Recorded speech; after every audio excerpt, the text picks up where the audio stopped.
Dame que ya voy. Dale. Bueno, día 103 de la cuarentena, 113, perdón, 103 ojalá, y vamos rumbo al 120 en fase 1.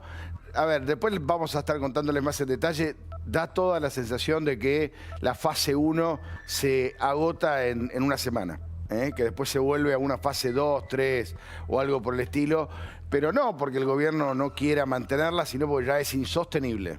Después te vamos a mostrar imágenes que confirman que la gente ya no aguanta la fase 1, que ya es insostenible. Así que estamos caminando sobre la última semana de esta fase 1, salvo que estalle de manera espectacular el número de casos de contagiados de coronavirus, salvo que haya una saturación sorpresiva y muy repentina de las camas en las terapias intensivas de los hospitales. Pero después vamos a hablar de eso, tenemos mucho por delante. Hoy vamos a hablar con Rosendo Fraga. Les anticipo la entrevista porque es uno de los analistas más finos de la Argentina de hace muchos años y nos va a ayudar a pensar sobre el nuevo tema que apareció en la Argentina, por si faltara algo. Al coronavirus, a la crisis económica, ahora se suma el odio. El odio como factor de la política argentina de manera abierta, ya no de manera solapada como en otro momento, sino de manera abierta. El odio llegó como un factor político más en la puja del poder en la Argentina. Ayer nos preguntábamos, ¿te acordás? Y si no nos viste te lo recordamos, ¿a quién se refería Alberto Fernández cuando en su discurso del 9 de julio, Día de la Patria, anunció que había llegado al poder para terminar con los odiadores seriales? ¿Se acuerdan? Odiadores seriales, dijo Alberto. Y nosotros nos preguntábamos, ¿a quién se refiere? A los fanáticos del kirchnerismo, a los periodistas que hacen preguntas que no le gustan, a los opositores. ¿A quién se refiere con los odiadores seriales? A los que estaban atrás suyo en el anuncio. ¿A quién se refería? A los que hacen los programas de televisión, a la gente que sale a la calle. Bueno, hoy el gobierno blanqueó por lo menos a uno de los grupos que ellos entienden que son odiadores seriales y resultó que son simplemente los opositores, nada más y nada menos, los rivales políticos. Para el gobierno los opositores son odiadores seriales. Fíjense el nivel de peligrosidad de esto, ¿no? Y no todos los opositores, no Horacio Rodríguez Larreta, con el que ellos pueden hablar, acordar, llegar a puntos de encuentro, sino con los opositores que los critican, con los opositores que no están de acuerdo con lo que hace el gobierno con la cuarentena, los que le piden que abra la economía, los que cuestionan que esta cuarentena así sola y salvaje o extrema, si querés, va a terminar matando gente de hambre, de crisis, de estrés, de locura. El gobierno entiende que esos son los odiadores seriales. Y lo reconoció el propio gobierno. Lo reconoció el jefe de gabinete de ministros, Santiago Cafiero, en el día de hoy. Tenemos separada la frase donde está concentrada esta idea, pero fue durante una serie de entrevistas que estuvo dando esta mañana en radios que le resultan amigables. Nosotros estamos pidiendo nota con Santiago Cafiero, todavía no dice que no quiere, que está muy ocupado, pero dio notas hoy a la mañana y fíjense lo que dijo, para que no crean que esto es algo que no es una interpretación nuestra esta. A ver si podemos mostrar la frase de Santiago Cafiero del día de hoy. Lo que hacen es sembrar odio permanentemente, eso no tengo duda, lo hacen públicamente, no es que no estoy escribiendo algo que sea que no esté al alcance de lo público. Permanentemente hacen declaraciones y fomentan con pantuflas en su casa, con una computadora, fomentan el odio, mientras otros trabajamos, no solo el gobierno, argentinos y argentinas que trabajan y que se ponen al hombro el tema de la pandemia y la lucha contra la pandemia, arriesgando el cuerpo, arriesgando su salud, la de su familia, y otros están en pantuflas escribiendo comunicados. Pero bueno. Bueno, a ver, lo dijo abiertamente. La oposición está con pantuflas en su casa fomentando el odio. Fomentando el odio. Yo no sé si ustedes usan pantufla, no usan pantufla, pero es muy fuerte que el gobierno entienda que la crítica opositora es fomentadora de odio. Hace muchos años, ustedes recordarán, cuando irrumpió en la política argentina Luis Delía, por ejemplo. Luis Delía, líder piquetero de La Matanza, ¿sí? Utilizó el recurso del odio como herramienta política, como no se había utilizado en mucho tiempo. ¿Recuerdan ustedes aquella cuando te decía te odio y odio a los blancos? El odio es una herramienta política que no se suele usar, que no está bueno que se use, porque genera contraodios, contraofertas, genera violencia, genera la descalificación absoluta del otro. Si vos decís que el otro te odia, se terminó la conversación, es decir, bloquea cualquier posibilidad de diálogo, bloquea cualquier posibilidad de búsqueda de un acuerdo. Es más, le quita entidad al otro. Si el otro es un odiador, con ese no podés hablar, con ese no podés discutir, ni siquiera podés discutir, ni siquiera podés confrontar. Bueno, el gobierno ha inaugurado una etapa nueva en la Argentina, donde el odio ya no es de piqueteros, ya no está en boca de los Eve de Bonafini, por decir algo, de sectores marginales de la política, sino que ahora está en la cabeza del poder público. Ni siquiera Cristina usaba estas palabras. Por supuesto que Cristina, con sus cadenas nacionales, retando al abuelito Amarrete, marcando periodistas desde los púlpitos, etcétera, etcétera, generaba situaciones de confrontación y yo entiendo que es la madre de la grieta. Y seguramente muchos de ustedes piensan lo mismo y esto lo sabemos. Pero la utilización del odio como recurso político en manos del jefe de Estado y ahora de su jefe de gabinete es algo que no se había visto. Ahora después le voy a preguntar a Rosendo Fraga, por ahí hay que ahondar en la historia.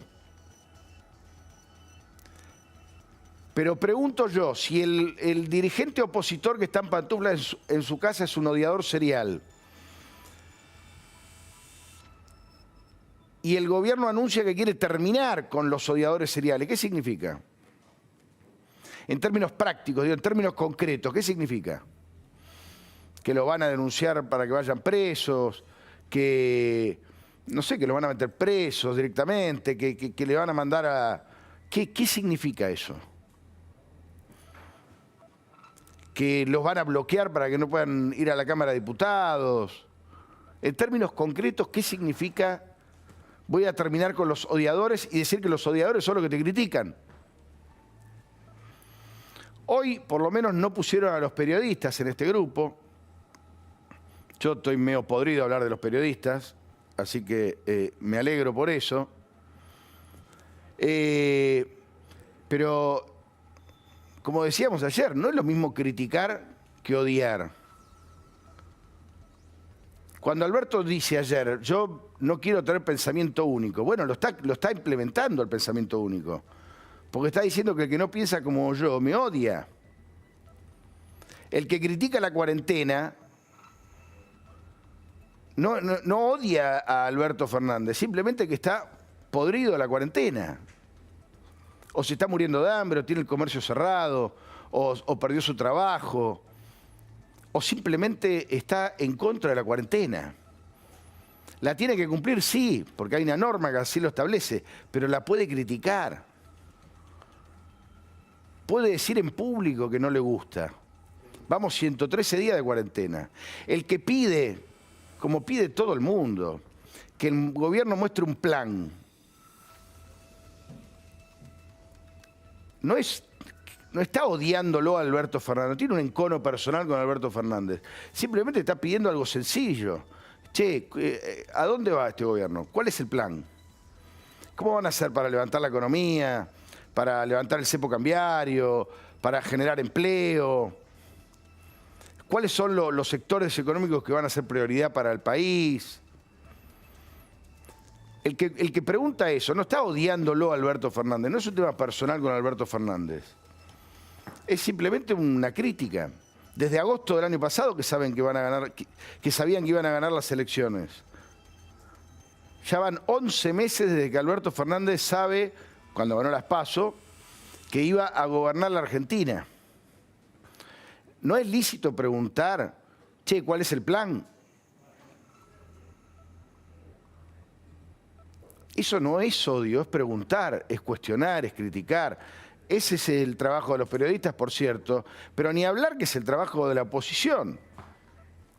Con pantufla, sin pantufla, desde la casa, desde el Congreso, desde donde sea. Es más, también es el trabajo de sectores del oficialismo, porque no tienen por qué pensar todos lo mismo. De hecho, el kirchnerismo tiene un pensamiento distinto a muchos de los que rodean a Alberto Fernández. Yo creo que incluso que el propio Alberto Fernández.